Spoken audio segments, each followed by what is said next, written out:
ಜೈ ಶ್ರೀರಾಮ್ ಜೈ ಶಿವಲಾಲ್ 75ನೇ ದಿನದ 43ನೇ ದಿನ as usual same routine. ಬೆಳಗ್ಗೆ ಎದ್ದ ತಕ್ಷಣ ನೀರು ಕುಡಿದೆ, ಆಮೇಲೆ 20 ನಿಮಿಷ ರನ್ನಿಂಗ್ ಮಾಡ್ಕೊಂಡೆ, ಆಮೇಲೆ 10 ನಿಮಿಷ ಸ್ಪಿಂಟ್ ಮಾಡ್ಕೊಂಡೆ, ಬಾಡಿ ವಾರ್ಮಫಿಗೆ ಜಂಪ್ ಮಾಡ್ಕೊಂಡೆ, ಆಮೇಲೆ ಎಗರಿ ಕಾಲು ಮುಡಿಸ್ಕೊಂಡೆ, ನೆಕ್ ಎಕ್ಸಸೈಸ್ ಮಾಡ್ಕೊಂಡೆ, ಆಮೇಲೆ ಹ್ಯಾಂಡ್ ರೋಲಿಂಗ್ ಮಾಡ್ಕೊಂಡೆ, ಸೈಡ್ ಸಿಟ್ಟಿಂಗ್ ಒಂದು 50 ಮಾಡ್ಕೊಂಡೆ, ಕಿಕ್ ಲಿಫ್ಟ್ ಮಾಡ್ಕೊಂಡೆ, ಆ ಕಡೆ ಸೈಡ್ ಈ ಕಡೆ ಸೈಡ್ ಕಿಕ್ ಮಾಡ್ಕೊಂಡೆ, ಆ ಕಡೆ ಸೈಡ್ ಈ ಕಡೆ ಸೈಡ್ ಕಿಕ್ ಲಿಫ್ಟ್ ಮಾಡ್ಕೊಂಡೆ, ಔಟ್ ಸೈಡ್ ಇನ್ಸೈಡ್, ಮುಷ್ಟಿ ಡಿಪ್ಸ್ ಹೊಡೆದೆ ಒಂದು 50, ನಾರ್ಮಲ್ ಡಿಪ್ಸ್ ಹೊಡೆದೆ ಒಂದು 50, ಔಟ್ಸೈಡ್ ಡಿಪ್ಸ್ ಹೊಡೆದೆ ಒಂದು 50, ಇನ್ಸೈಡ್ ಡಿಪ್ಸ್ ಮಾಡಿದೆ ಒಂದು 50, ಟಿಫನಿಗೆ ಇಡ್ಲಿ ತಿಂದೆ, ಈವ್ನಿಂಗ್ ವರ್ಕೌಟಿಗೆ ಸಪಾಟೆ ಹೊಡೆದೆ ಒಂದು 50, ದಂಡ್ ಹೊಡೆದೆ ಒಂದು 50, ಹನುಮಾನ್ ದಂಡ್ ಹೊಡೆದೆ ಒಂದು 50, ಬೈಟ್ಯಾಕ್ಸ್ ಹೊಡೆದೆ ಒಂದು 100, ಸ್ಕ್ವಾಟ್ ಹೊಡೆದೆ ಒಂದು 100, ಬಾಕ್ಸಿಂಗ್ ಪ್ರಾಕ್ಟೀಸ್ ಮಾಡ್ಕೊಂಡೆ ಸ್ವಲ್ಪ ಹೊತ್ತು. ವರ್ಕೌಟ್ ಮುಗಿದ್ಮೇಲೆ ಬಾಡಿ ಪೋಸಿಂಗ್ ನೋಡ್ಬೋದು ನೀವು.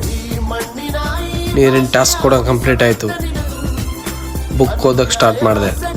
ಇವತ್ತಿನ ಸೆಲ್ಫಿ ಟಾಸ್ಕ್ ಕೂಡ ಕಂಪ್ಲೀಟ್ ಆಯಿತು. ಜೈ ಶ್ರೀರಾಮ್ ಜೈ ಶಿವಲಾಲ್.